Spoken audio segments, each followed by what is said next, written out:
So thanks very much, Rick and Kelly. I'm really glad to be here. And so I'm just going to talk through, I'm going to talk through a project that has actually a link to what Rick has been talking about, because we're starting a podcast. Oh, great. but we're just starting it. So we'll find out. And we started using Audacity, but just started. Okay.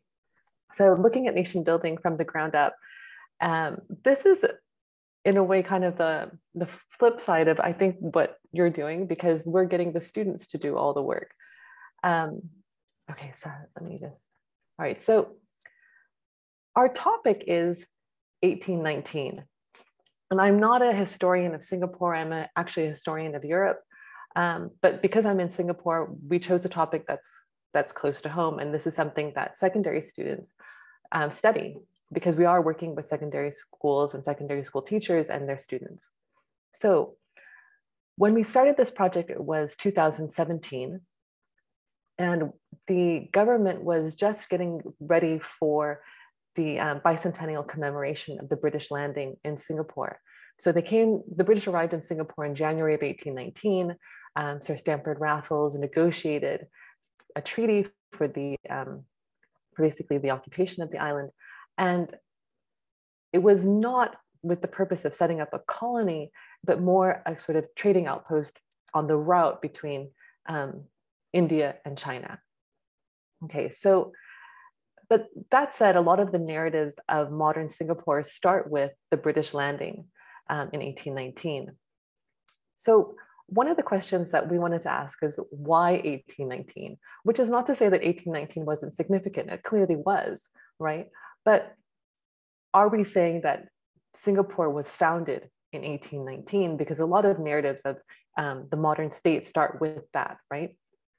So we wanted to think about what kind of starting point 1819 was, what opportunities did it create, and for whom?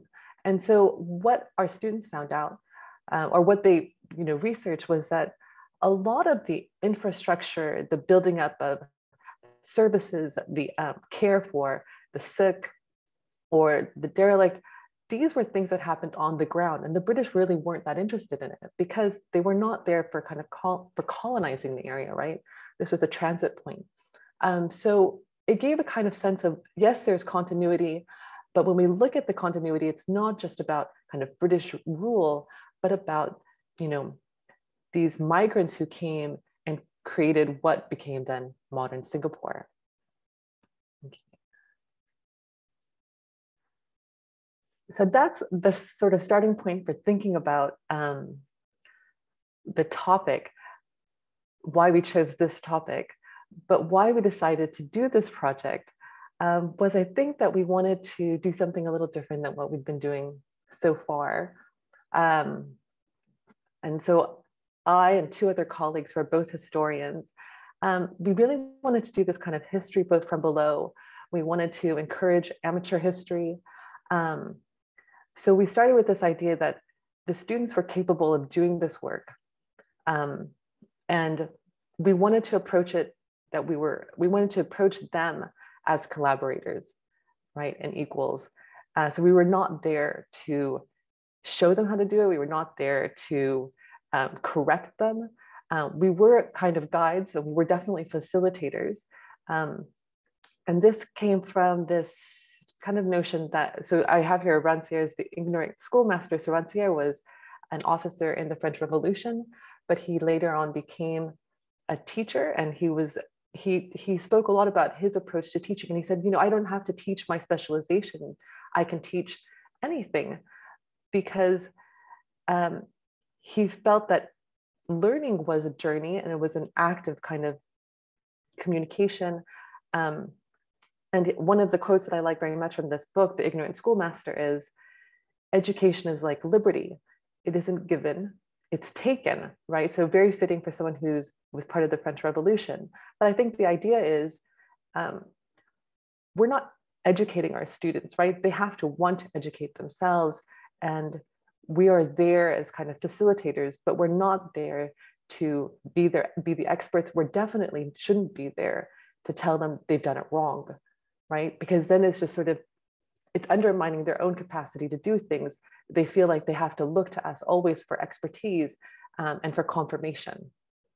Right? So what we saw was then that students really took ownership of this project. So they uncovered their research themes, they creatively problem solved, and they shared their findings with their audience. And so let me talk a little bit about the nuts and bolts of how this worked. So this was not a kind of traditional classroom where they had, essays or exams. What they had to do was put on a workshop. So they researched their topics and designed a workshop for basically first-year high school students, so the equivalent, so 13-year-olds. And they did it for about 60 students over a couple of, twice over the couple of years. So the way it was organized, so this is nuts and bolts, we had our participants who were the university students. So there were about 13 of them. They're secondary school mentees. So they worked with advanced high school students. And they did the research together and the planning together. And so they liked the idea, we liked the idea that they were going to teach what they knew.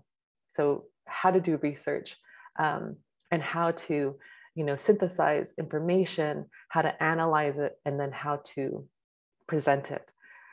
We also worked with the history unit of the Ministry of Education, right? So like a kind of state Ministry of Education, secondary school teachers and secondary school students.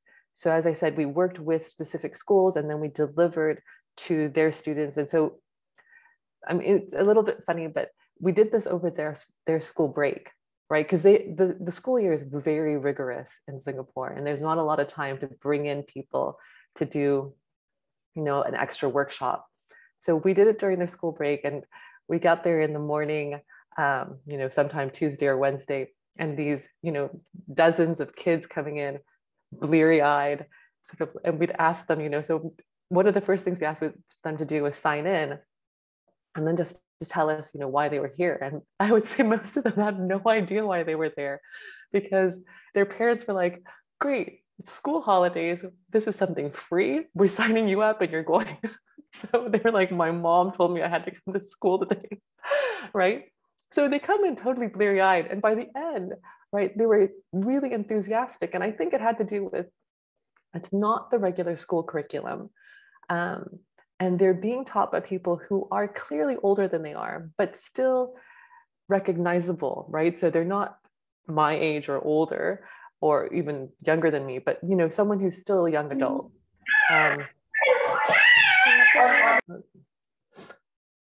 So I think that this was exciting for them to see somebody who they could relate to, right, in the front of the room. So in terms of the format, as I said, we had the student mentors and the mentees doing the research and the planning. We held a half-day workshop at a secondary school, and the school was the host. So we had students from other schools coming. The way they organized it was a 45-minute presentation, so kind of overview of the topic. And then they did activity stations. So we've had about half a dozen activity stations. And these they also organized, right? So they had archaeological digs, map making, they made up games like Pirate, Monopoly, trading stations, and so on. I have a couple of pictures to show that at the end. And the schedule for the whole thing, so it started basically at the end of the first semester where we did the recruitment and organization. And then they had to really fast track it. So they didn't have the entire semester to work on this because the school holidays, we had to align with the school's school holidays. They're in March. So basically they had January and February to finish their research, put together the script and activities, and then beginning of March, they had to hold the workshop. At the workshop, we got back the feedback. I mean, we could see already from the interaction how well it was going. But we got the feedback, which was overwhelmingly positive, right? Like most of the kids were saying things like, we wish it was an all-day workshop rather than a half-day workshop. And this is during their holidays. And then they had a reflection, our students had a reflection essay where they thought about how things went and kind of considered what their role was and how this compared to, their other assignments and courses. So that's kind of an overview of how we ran the project. So there were some tricky bits because, we're working with these different institutions and different kinds of students. First of all, I would say health and safety precautions. So when you're working with university students, you're working with adults. But because we were working with secondary school students, we needed chaperones. We had to take extra precautions regarding confidentiality. And this, we didn't know. I mean, we hadn't really thought this through before we started. And it took a lot more kind of preparation on our part because everything had to be decided well in advance. And when we say chaperones, they had to be school teachers, right? So we also didn't want to burden the secondary school teachers with having to do all these extra trips. So that was a bit complicated at the beginning. And then we had a lot of timetables to manage. So we had at least 3 institutional sets between the university, the ministry, and the schools, and all the personal timetables. Okay. In terms of the dynamic also, I think that none of us quite expected how tricky it was going to be to do group work. A lot of courses have group work involved. And with this though, we had a live presentation to deliver. So the group dynamic did get tense. There are different views, expectations, and then the stress of actually having to deliver something to people who aren't, the typical audience, not your classmates and not your professor or your teacher. So in the first iteration of this project, we had a mini revolt where a small group of students came up to us and just said, this is not what we expected. We did not know what we signed up for. And we really had to calm everybody down and say, look, this is an experiment. We are trying this out. You are not being assessed for delivering a kind of perfect presentation. We want you to explore the topic. We want you to kind of flex your creativity, and let's see how it goes, right? So part of it was the worry about, okay, how am I being graded on this? Because the grade is not like a set exam. But part of it was also the stress of like, okay, I'm going to have to deal with this audience that normally I've not yet ever had to deal with, and what is that going to be like? It was people were unsure how that was going to work out.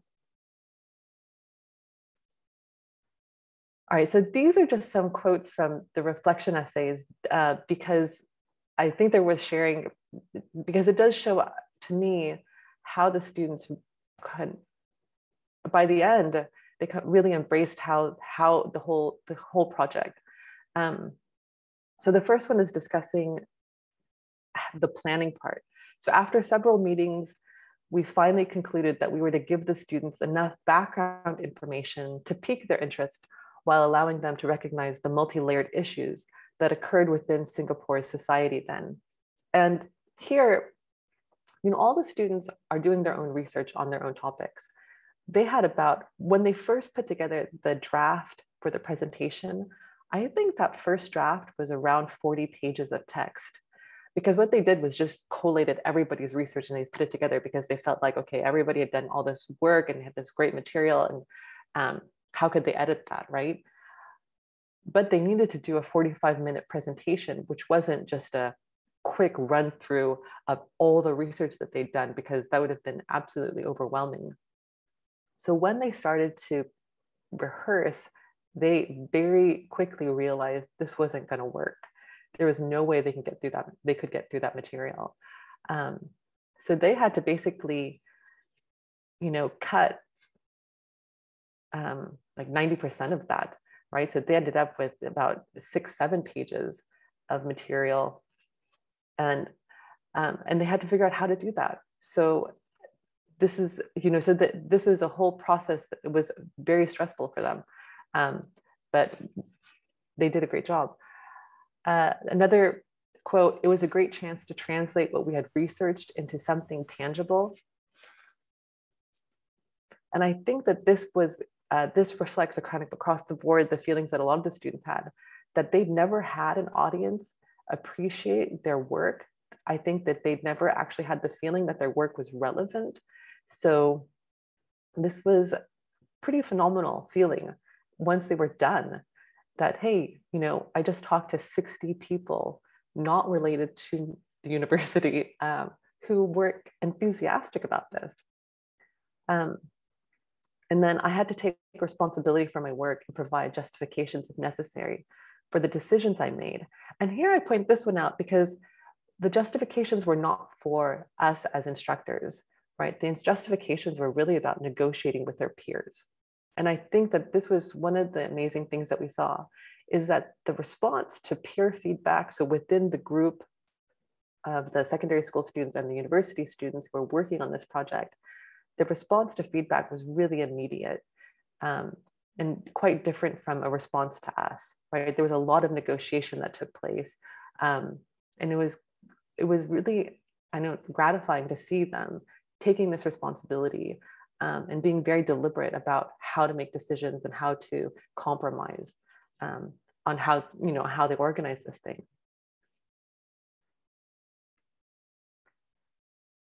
So narratives that matter. So I put this here because I think that, as historians, it's not just coming up with the story that they tell, but here they also saw the relevance of their skills. As I said, they hadn't ever really had an audience who were appreciative, I think, in the way that these students showed their appreciation.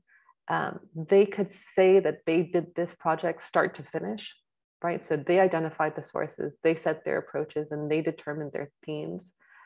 And I think that one of the things that came out of this, because they all came from different perspectives, because they needed to compromise, right, is that when they engaged in their analysis and interpretation, it was not close-ended. They were not saying, hey, this is the narrative. This is the narrative we want you to take away. What they said was, these are possibilities. And they invited the students who were there to share in that journey, right? So the activity stations were places where they could further explore certain topics. And it meant that there was no kind of close-ended way of interpreting the sources or way of interpreting British arrival in Singapore. So coming back to Rancière, I would say that one of the things that we took away from this is that communication itself was an important part of this project. And I write here that it's a form of learning and poetry that comes from Rancière. We were gratified to see the students engaged in this continuous effort to reach out to their audience. And this is a quote from the ignorant schoolmaster. Improvisation is the exercise by which the human being knows himself and is confirmed in his nature as a reasonable man. In the act of speaking, man doesn't transmit knowledge, he makes poetry, he translates and invites others to do the same. And this may seem quite abstract, but I feel like when we saw the students in action, that they really were doing something like this. They were doing their best to reach out to their audience, and not just to have a kind of one direction of transmission of information, but to invite them to respond as well, right? And there was kind of this notion that this is an ongoing project, this is an ongoing process. So as instructors, we stood aside to make way for them. My main job was facilitating, doing the logistics, organizing the school venue, meeting with the teachers, figuring out the schedule, this kind of thing. And I would also say that disappointment did loom in the project. So it wasn't all smooth sailing. As I said, there were moments where the students were really tense and they were unsettled. And when they did the workshop itself, it's live. So for all the planning that you do, it's not going to go exactly as you plan. Sometimes there wasn't enough time to finish what they wanted to do. Sometimes the activity station was too involved or too complicated for the secondary school students to understand it. It was So these were things that they experienced as we went along. And I think that that in some ways was just as informative for them as having it go well. You know, they saw firsthand, okay, sometimes it doesn't work out, but it doesn't mean that we give up, right? So we still had to make do and figure things out as we went. So that was, and I think that that was also in a way successful. We saw the students somehow manage. All right, so here are just a couple of pictures. This is just a typical secondary school. Well, you'll have to wrap it up okay. quickly. This is the last one. So okay. During the workshop, students witnessed how their research and analysis had the capacity to overturn long-held views on national identity, right? So kind of this assumption that it all started with the British. And I think that they saw the appeal of collaborative history, right? So the ability to engage diverse audiences, spur participation, and inspire a lasting engagement with the past.